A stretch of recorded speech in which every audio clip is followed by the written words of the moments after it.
Jadi biasalah perbedaan pendapat dalam bisnis itu biasa. Tapi yang paling penting kan membangun visi misinya bersama di awal. Tapi kan sebenarnya bukan persoalan beda pendapat, seringnya terjadi beda pendapatan. Itu yang bikin orang akhirnya pecah berbisnis. Nah, gimana menurutmu itu, Bro?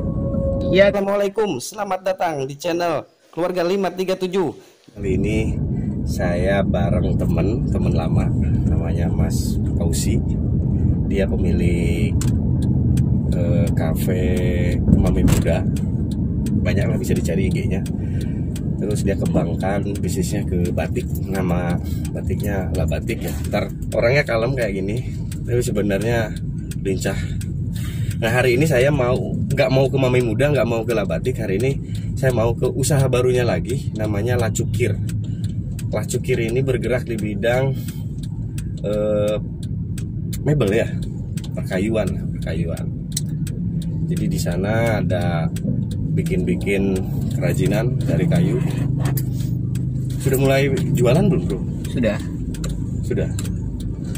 Ada beberapa pesanan dari teman-teman dewan, terus ada pesanan juga dari Dandim Bangkalan. Wih. Kemarin. Apa aja produk yang dibikin sama pengrajin sana? Yang sekarang ini kita fokus di pembuatan joglo khas Madura sama relief itu ukiran hias yang bisa kita tempatkan di tempat wisata atau hotel-hotel nanti. Oke. Cuman kenapa sih kok kamu berpikir untuk mengembangkan bisnis di bidang perkayuan itu? Ukiran itu kan salah satu produk budaya Madura, Bro. Jadi saya ini berpikir bagaimana supaya juga tidak hanya sekedar berbisnis, tetapi bisnis itu juga menjadi bagian yang melestarikan produk budaya. Kayak batik itu kan Sumeneb juga menjadi salah satu kota batik. Kemudian ada ukiran juga. Nah, makanya saya di Lacukir ini, di bisnis yang baru ini, jadi kita ngangkat ukiran-ukiran dengan tema-tema Madura, simbol-simbol Madura. Kalau menurutmu potensi potensi bisnis kedepannya bagus apa enggak sih untuk mebel kayak gitu? Selama masih ada orang bikin rumah, kebutuhan furniture itu pasti akan jalan. Apalagi di Sumeneb kan sekarang sudah marak perumahan baru kan. Mungkin di era di pandemi ini, di 2020 ini nggak begitu signifikan, tapi harapan saya sesuai dengan prediksi teman-teman pengusaha di 2021 itu udah selesai nanti. Bukannya bahan dari kayu itu sudah mulai ditinggalkan, misalkan kayak dulu itu kalau atap rumah itu kan di atasnya pakai perkayuan, sekarang sudah ganti bajaringan. Saya kira mebeler juga sudah banyak berubah ke barang-barang metal gitu. Enggak juga, justru peminat kayu itu dengan munculnya produk-produk yang terbaru itu, peminat kayu itu justru makin bertambah banyak karena mereka itu segmennya beda-beda. Ya, bagi yang punya keuangan terbatas mungkin pengennya pengerjaan cepat menggunakan bahan dari besi. Tapi bagi orang yang lebih mampu itu biasanya tetap menggunakan kayu, Bro. Ini workshopnya di daerah mana, Bro? Tempat produksinya sementara kita produksi di Matanair, tapi sebetulnya itu nanti kita akan bangun sentral, jadi terpusat di satu tempat wisata nanti yang sedang kita garap juga. Nanti ada tempat produksi batik di situ, ada tempat produksi keris juga di situ, dan produksi furniture yang dalam bentuk ukiran juga di situ. Di mana itu lokasinya? Lokasinya di daerah Sarongki, di Telaga Akhirmata namanya. Itu yang sedang kita garap. Tapi kan selama ini belum buka ya Akhirmatanya? Belum buka, kemarin pandemi itu kan tutup. Nanti insya Allah di Desember itu perlahan kita akan mulai adakan aktivitas dan dibuka. Nanti kita bikin vlog khusus lah kalau sudah dibuka di sana ya, sambil lihat-lihat kayak apa Akhirmata. Bro, kenapa kamu terus berupaya membuka bisnis-bisnis baru? Bukannya membuka bisnis itu berarti siap harus beresiko, karena belum tentu kan jalan gitu kan. Jadi Fauzi ini bisnis pertamanya itu di bidang komputer. IT lah. Dia punya toko komputer ya. di toko komputer dua. Yang pertama itu apa sih, belum Tricom itu bro? Tricom dulu memang. Madura Store. Oh, Madura Store. Madura Store. Madura Store yang sudah mapan. Nah ini satunya Tricom. Habis itu dia buka Mami Muda, buka Labati, buka Lacukir. Ntar Telaga Kermata juga pegang kamu ya? Ya, Tapi itu join kamu ya sama orang? sama teman. Join ya? Kalau Ya. yang lain-lain nggak join. Yang kayu ini join nggak? Yang kayu ini juga bagian dari apa namanya, kerjasama yang tempat wisata itu sebetulnya satu paket. Katanya kalau join itu banyak orang gagal di perjalanan. Gimana kamu, menurutmu bisnis berjoin itu kayak apa sih? Tinggal kesepakatan awalnya bro, karena munculnya konflik itu diakibatkan oleh kesepakatan yang tidak jelas di awal. Jadi posisi-posisi yang tidak jelas, pembagian tugas yang tidak jelas, kadang-kadang itu yang membuat konflik. Tapi kalau itu mampu kita tuntaskan di awal dengan kesamaan visi misi, ya soal perbedaan itu dalam bisnis pasti ada.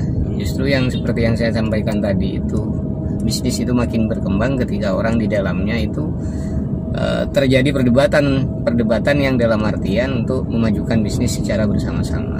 Oke, jadi dinamika dalam membangun bisnis bersama itu wajar ya? Iya, asal tidak terjadi friksi saja. Jadi biasalah perbedaan pendapat dalam bisnis itu biasa. Tapi yang paling penting kan membangun visi misinya bersama di awal. Tapi kan sebenarnya bukan persoalan beda pendapat, seringnya terjadi beda pendapatan. Itu yang bikin orang akhirnya pecah berbisnis. Nah, gimana menurutmu itu, bro? Ya kan, bisnis join itu kan ada persentase kepemilikan saham kan. Selama kita open manajemen, selama terbuka itu tidak ada masalah lah. Yang menjadi masalah itu ketika kita tidak terbuka dari sisi keuntungan atau kerugiannya. Oke. Jadi intinya transparansi ya. Transparansi ya. Dulu dari awal juga pembagian sahamnya jelas sehingga Ya. dapat berapa. Tapi kalau pengelola ada satu sih pemodal, dia cuma naruh modal. Ada yang sambil ngelola kan bisa saja terjadi kecurigaan gitu bro. Pernah, Ya, pernah? saya sih sebetulnya menjalani usaha itu justru harus meminimalisir kecurigaan. Antisipasi itu penting, misalkan bagaimana supaya karyawan ini tidak kemudian setelah kerja ke kita, mereka sudah punya keahlian yang baik tiba-tiba keluar misal. Banyak. Nah bentuk antisipasinya itu pasti kita antisipasi hal-hal yang begitu. Tetapi kalau curiga dalam artian kebocoran itu kan pasti ketahuan, tinggal nunggu waktu aja bro. Tapi pernah kamu alami nggak di salah satu bisnis? Pernah, itu pernah terjadi, tetapi nggak begitu lama juga ketahuan dan orangnya ya terpaksa kita keluarkan karena itu bagian dari prinsip. Oke. Bro, anak buahmu sekarang pegawai total berapa? Sekarang 57 ya. 57 pegawai. Itu kamu awal kali merintis usaha pegawaimu berapa orang? 2 orang bro, karena dulu Tricom itu kan nama sebetulnya sebutan tiga orang gabungan. Tricom itu namanya dulu memang karena sama didirikan yang temanku itu ya, yang ada Sodik orang Malang, kemudian ada Edi orang Palembang, dulu merintis usaha bareng-bareng. Berarti dari awal kamu memang join itu Tricom itu ya? Bukan join, saya sebagai pemilik ide dan pemilik modal, mereka inisiatif untuk bergabung menjadi bagian dari usaha saya. Oke. Tapi saya nggak anggap karyawan juga, karena saya waktu itu kan masih tahap belajar berbisnis. Sekarang pada kemana tuh Edi sama Sodik? Kayaknya sudah pada sukses di tempat masing-masing. Sodik itu di Sampang, istri orang Sampang. Ya alumni Alamin juga kayaknya istrinya itu di Sampang.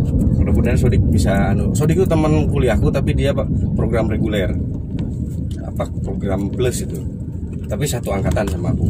Kan Kalau kita Edi itu, bareng ya? Edi itu Palembang, seniormu kayaknya ya Edi. Iya tah? Iya. Aku lupa juga sih. Tapi KKN-nya bareng itu kayaknya dulu. Aku kenal sama Fauzi ini KKN, rumahnya agak kosong banget.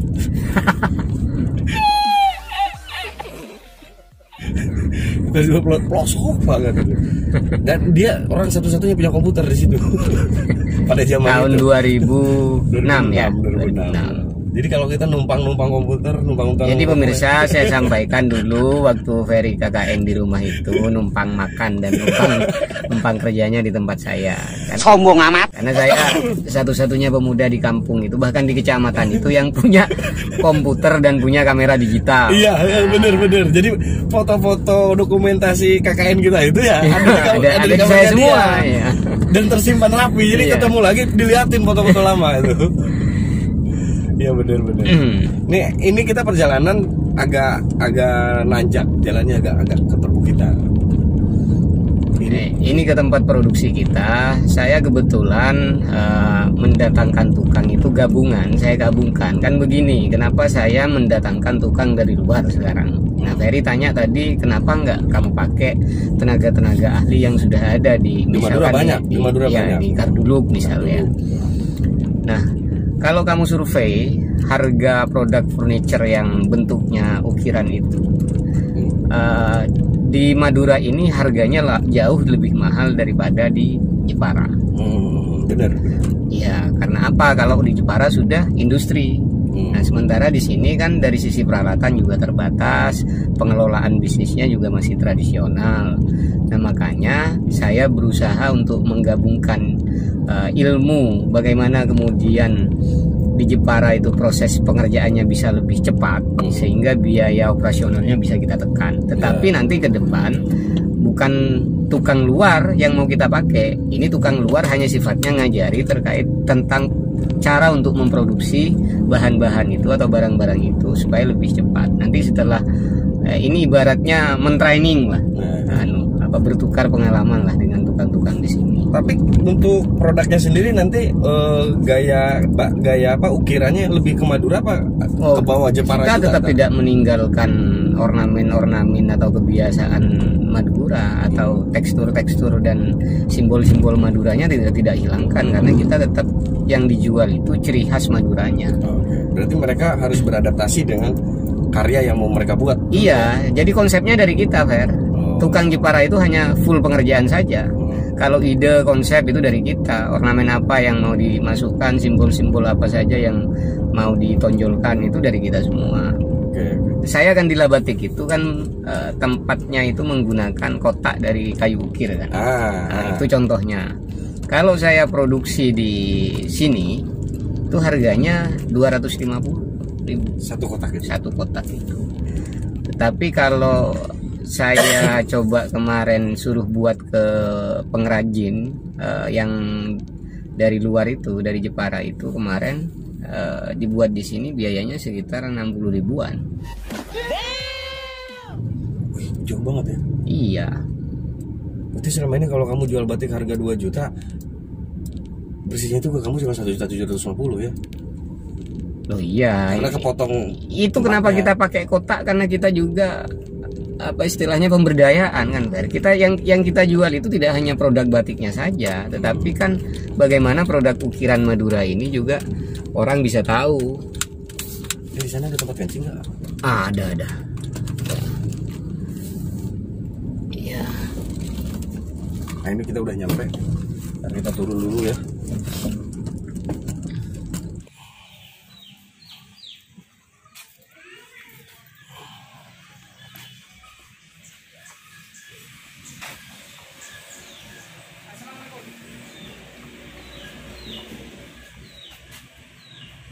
Ini Mas.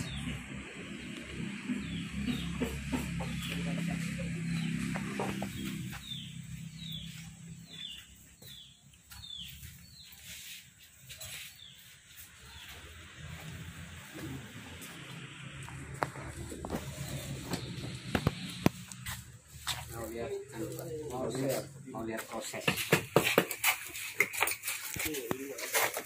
Oh ya. Ini saya bikin ornamen kuda terbang karena simbol Sumenep. Oh iya. Kuda terbang. Ya, memang belum jadi karena ini belum dibersihkan juga sama. Tapi keren ya. Oh, ini masjid ya? Ini masjid apa Labang Misem? Itu Labang Misem yang paling bawah itu karena Labang Misem itu melambangkan pemerintahan jadi paling bawah. Di tengah ini ada Masjid Agung, nanti ini di atas ada Strategi. Ini nantinya dipasang buat relief. berdampingan dengan ini enggak? Iya, enggak beda ini. Beda. Nanti tembus karirnya kan. Iya, ini kelihatannya.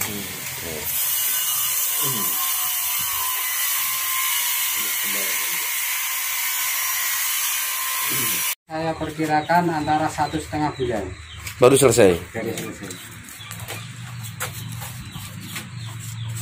Biasanya kesulitannya bagian mananya Pak kalau bikin relief kayak gini? Tidak ada kesulitan kan? Tidak pernah mendapat kesulitan saya. Kalau ketemu dengan bentuk-bentuk baru kayak gini gitu kan, hasilnya Enggak jadi masalah itu, enggak jadi masalah. Kalau ada carikan yang lebih rumit lagi saya. wah gila. Sombong amat.